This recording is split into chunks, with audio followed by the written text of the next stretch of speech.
कहाँ पे चल रही थी ये तो सभी को पता है कि हरिश्चंद्र की चल रही है।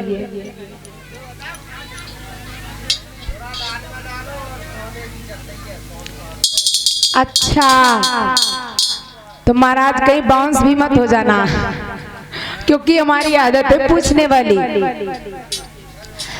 तो महाराज राजा हरिश्चंद्र से बोल रहे हैं, कौन? विश्वामित्र जी, कि तुम अधिकार किसके ऊपर चला रहे हो?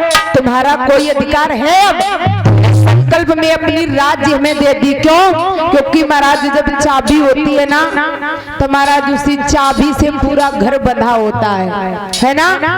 तो महाराज राजा करने लगे, नहीं मुझे माफ करना, क्षमा करना, मैंने तो तुम्हें ये नहीं सोचा था कि तुम बिल्कुल ही संकल्प ले लोगे।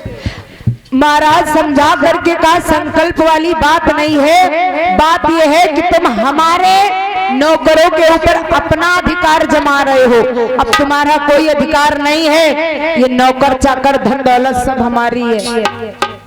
राजा हरिश्चंद्र कहने लगे, वारे महात्मा, धोखे से हमारी कुंजी और लगाम ले ली, अब हमारा कुछ बचा ही नहीं।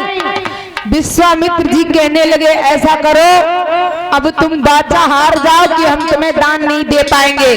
जवाब दिया, नहीं हम दान क्यों नहीं दे पाएंगे, मैं एक दानी हूँ।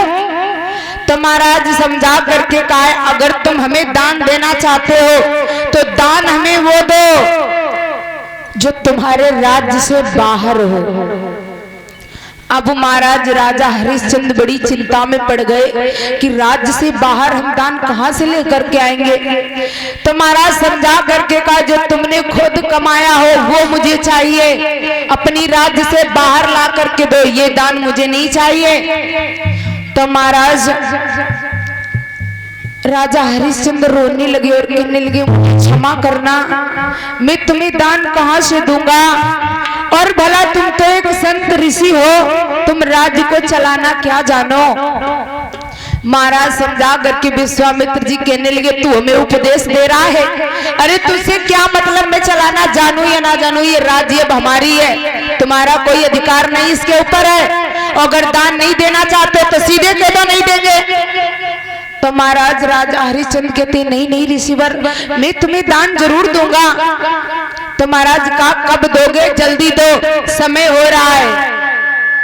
तो महाराज राजा हरिश्चंद्र कहते हैं, ऐसा करो कि आप हमें बेच लो चल करके, अपना जो तुम्हारा ऋण हमारे ऊपर है ये अपना कर्ज अदा कर लो।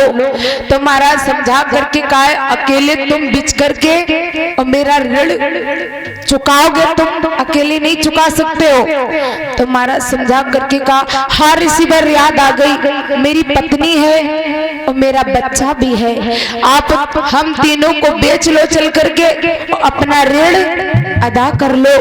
तो महाराज समझा करके कहा, अपनी पत्नी से पूछ करके आओ कि वो बिकना चाहती है या नहीं।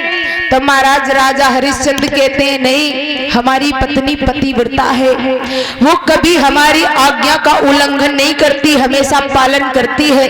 जवाब दिया, पहले पूछ करके आओ। तो महाराज पूछने के लिए जा रहे हैं राजा हरिश्चंद्र, और जैसे ही रानी तारा ने देखा है कि हमारे पति आ रहे हैं, तो महाराज सोने की थाली में आरती लेकर के आई उतारने के लिए। जैसे ही तैयार हुई तो राजा रोने लगे और कहने लगे, ये आरती मत उतारो।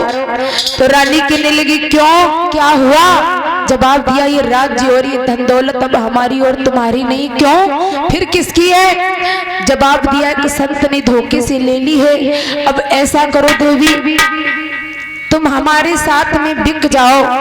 जवाब दिया, कहाँ हमारे ऊपर ऋण है। अब वो संत कहता है कि हमें अगर चाहिए धन तो ऐसा चाहिए कि तुम्हारी राज्य में ना हो।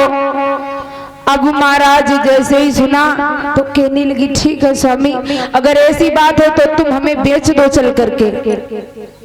जैसे ही कहा महाराज की बेच दो चल करके, लेकिन अगर आजकल की औरत होती तो क्या कहती महाराज कि चाहे जाओ मरो जा करके, हम नहीं बेचेंगे। हम क्यों बेचें? हमने इतनी मेहनत की, मेहनत करने के बाद में हम यहाँ पर आए हैं, अब हम बेच जाए चल करके।